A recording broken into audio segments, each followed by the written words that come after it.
Hey everybody, Meinke from MLive.com.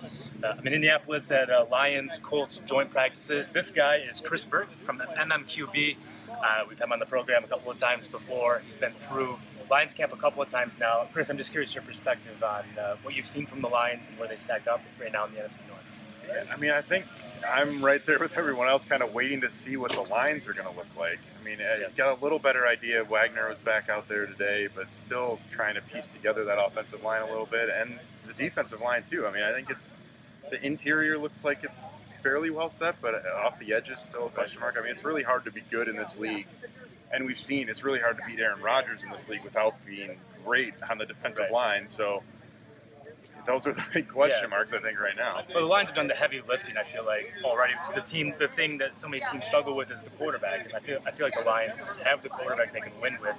But it's everything else, right? It's pulling it together, especially on the offensive and defensive lines. The health of the offensive line has been an issue. The efficiency of the defensive line, particularly when it comes to the pass rush, has been an issue, especially on the interior. No Ziggy Ansah so far in camp. How closely did you watch the Lions in practice today, and how do you feel about the Lions' trench play at this point? I mean, I think the thing that's interesting about their offense is the way we saw that we've seen the offense develop under this scheme. You don't necessarily need to be great pass blocking because the ball can come out so quickly. I think the question is, if they really want to establish the run game, they need to be better. And if they want to take some of those deep shots with Galladay or whoever it's going to be, you obviously need time to throw the ball deep. And I don't know that they have those things in place yet. I mean, in an ideal world, it all pieces together with Decker and Lang and Wagner, and you're really good. But I think it's still a concern for them. And yeah, defensively, I mean, again, I think up front with Nada and Robinson, and Hyder's a guy that can get inside and do some things.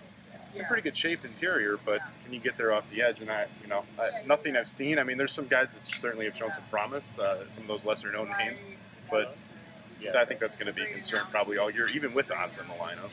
Well, if you're looking for good news, and I know the good people of Detroit are looking for good news when it comes to the Lions' offensive line, I feel like Greg Robinson has been better. I'm going to stop short of saying he turned a corner. He's not exactly tearing it up. He's definitely not tearing Decker. But he was really bad for a while in camp.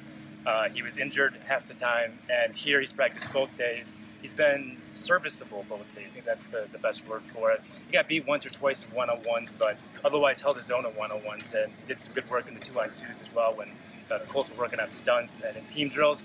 I mean, it was a solid corner, I thought, for Matthew Stafford's blind side. I thought he did some good stuff. And that's left tackle has been the biggest concern for the Lions with me, and I think that's a positive development in that position. Yeah, I mean, I was out there earlier this week, and I thought he looked okay. I thought it was the same thing. He's not Decker, and he's not a guy that's going to dominate necessarily, but I thought he looked fine. And if you're just trying to hold the fort down, that's probably okay. I mean, you don't need him to be great, and he's a guy that has had some success as a run blocker. He can get out and move some people.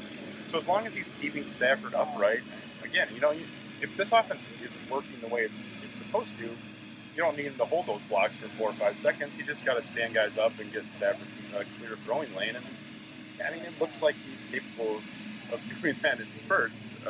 Can he do it for 60 minutes? I think is the question. But I really think he's the guy that's going to be in there week one. The Lions haven't won a division championship since Barry Sanders was still doing Barry Sanders things. Do they have the personnel to do it? Can this team win the North? And what do they have to do to get to that point? Yeah, I mean, I think they can. I mean, I think you always sort of put Green Bay up there at this time of year just because of Rodgers, but that's not a flawless team either. And I think it's a team that the Lions have shown that you can beat that team if you play a good game. And I think the offense will be really good, assuming the offensive line holds up. I really like the secondary. I think this is a good secondary. And even if Tabor takes a little while to get going at cornerback, I think Lawson, Slay, I mean, there's some guys there that can make plays. So with the improvements at linebacker, I mean, there's definitely reasons to be excited.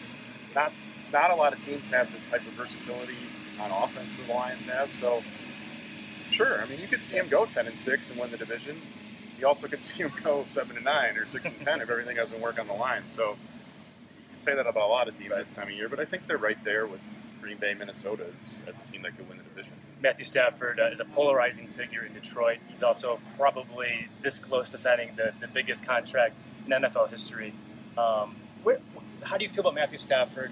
Where would you stack him among the quarterbacks in the NFL? I saw him out here talking to Andrew Luck, maybe getting some tips on to get those big bucks. Or the beard. If you've seen Matthew Stafford's beard, it's nothing to write home about. Yeah, I mean, I think he's a really good quarterback. I don't think he's a top 5 quarterback in this league, but I think certainly he's in the top half of quarterbacks when he's playing really well, when the offense is firing. I think you can make the case that he's even a top 10 quarterback. It's tough because, again, he's always compared to Rodgers, who's one of the best of all time and wins games on his own. And, you know, you don't see Stafford do that a lot. He'll do it from time to time. It doesn't happen as much as it does with Rodgers. So that's tough measuring stick to be up against. But I think he's a top 10 guy at times. And we've seen it's really hard to not pay your quarterback, you know. So if that's the question, do you pay him or do you not pay him? I mean, you really got to pay him because there's no alternative anywhere. Even if you're drafting a guy, that sets you back a year or two in most cases. So at least, yeah. I mean, I think he's worth whatever they're about to pay him. And you know, you talk about him as probably being the highest paid quarterback. It'll be what, 6 months, a year until people start leapfrogging him again. So you got to go with the market. Real quickly, we'll close with this season prediction for the Lions. What do you got? I said somewhere between 6 and 10, 10 and 6, so I'll go right in the middle there. I'll pick them 8 and 8. I mean, I think that they're in the wild card hunt. I think they probably hang around the NFC North, maybe flip a couple games here and there. That opening stretch is just so tough. You know, it's hard to. If they can come out of that somehow 3-3, I think they make the playoffs. But you worry that they come out of it 1-5 or 0-6, especially without Decker. Right. You know, my initial predictions when the schedule first came out, it was 7 and 9, and I mean, I have to go 6 and 10. I think at this point, just with the Decker injury, Robinson's been better. I'm not convinced though that they have a guy who protects that blind side. Obviously, that's so important in this offense. This team can't run the football, so it has to pass. I'm not convinced they can do it consistently without a left tackle. Yeah, I mean, again, I think that is the big question on the defensive line too. I mean, you've got to, if you're not going to be great on offensive line, you've got to be great on the defensive line and win games like that. One of those lines has to be really, really good. I don't think you can say definitively that they are right now. That's what we got for today at Colts Lions joint practice. He's Chris Burke from MMQB. I'm Meinke from MLive. Keep it right here for all your Lions coverage.